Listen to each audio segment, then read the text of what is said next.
Hey Cece, I thought I would go over week 11 new grammar with you and what I'm planning to do tomorrow. I like to start with geography. So what I did, and I may have made this too easy for my class, but I think this would be a really great idea for the littler class. What I did was I color coded in my notes the mountain ranges. So White Mountains are blue, Green Mountains are green, Adirondack Mountains are orange, and Allegheny Mountains are yellow. And then I made dots. I don't know if you can see the colored dots. So all the students have to do is connect them, because I think they're kind of hard to find if you're not familiar with them. And then they're going to write like a W on the line for White Mountains, a G on the line for Green Mountains, and so on.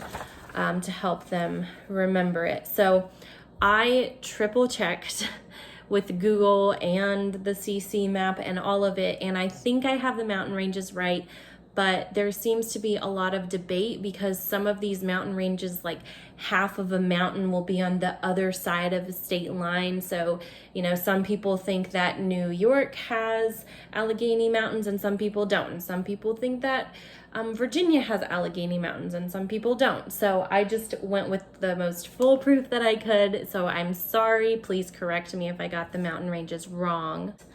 The White Mountains go from Maine to New Hampshire. The Green Mountains go from Vermont to Connecticut. The Adirondack Mountains are on the eastern side of New York, and the Allegheny Mountains go from Pennsylvania to West Virginia. So that's how I'm teaching it, and I'm hoping it's right. So we'll do that, and of course, as they're connecting and drawing on the initials for the names of the mountain ranges, we'll be kind of repeating the names to get that grammar repetition in. So that's geography. Science, I'm hoping that this isn't a total flop for the kids, but I was kind of at a loss to find something different to do when you're just saying a sentence, or just saying a paragraph. So I made this on handwritingworksheets.com. It's totally free. So they are going to trace the phrase, and I'm going to have them repeat it a few times, and then I'll play it a few times while they trace it. And that's all I'm doing for science. Then we have English. For English, we're going to do a stand and sit. So I actually think this will be super fun. Let me get my cards in order here so I can show you. I made my own dry erase cards just with plain old paper and laminated it. That still has verbiage on the back. Let me get rid of that. Okay, so that's what it's supposed to say. So the way it'll work is I will set the English, or I will assign one English card to each student. There's 6 and I have 6 students, so it works out. You might have to give some students more than one card if you don't have 6 like I do. So let's say that I'm student 1 and I get to set. So I'll stand up and then to say to set and then sit down real quick. So we're trying to make a wave like of each student saying to set, then sit down, then stand, set, then sit down, then stand, sets, then sit down, and see how fast we can get our wave to go. And just we'll probably just say it all together twice, and then we'll try to make a wave like 5 times faster and faster to get our 7 repetitions in. So that's English. Latin, I'm going to use my dry erase cube. So there's 6 sides on a cube, right? I think. So I'll just write different. Sometimes I feel like the exercise cube gets them a little too riled up for my taste. So I'm going to use it to do different hand pat and clapping. So like one side will say pat clap, then we'll have snaps or tongue clicks for kids that can't do snapping. Then make a loop. So we'll go like this, make loops in the air while we say it. Then 4 is chicken wings. We'll make like chicken, act like a chicken while we say it. Then we'll do just the, this is the sign language. So Latin nouns and pronouns have different endings called declensions. So we might do that. And then the sixth option would be a drum roll while we say it. So we'll just throw the cube and do that for our repetitions. So that is Latin. Then math and history, since they're both songs, I'm clumping them together. What we're gonna do for those is I'm gonna go up to the dry erase board and circle. We'll start by standing and singing together, and then I will circle a number, and we have to remember to sit down for that number and then stand back up really quick for the next one. And so we'll keep adding on the circled numbers. Same thing with history, but I'll do words or phrases. I'll circle it and they'll have to remember to sit down. If you don't remember, you're out.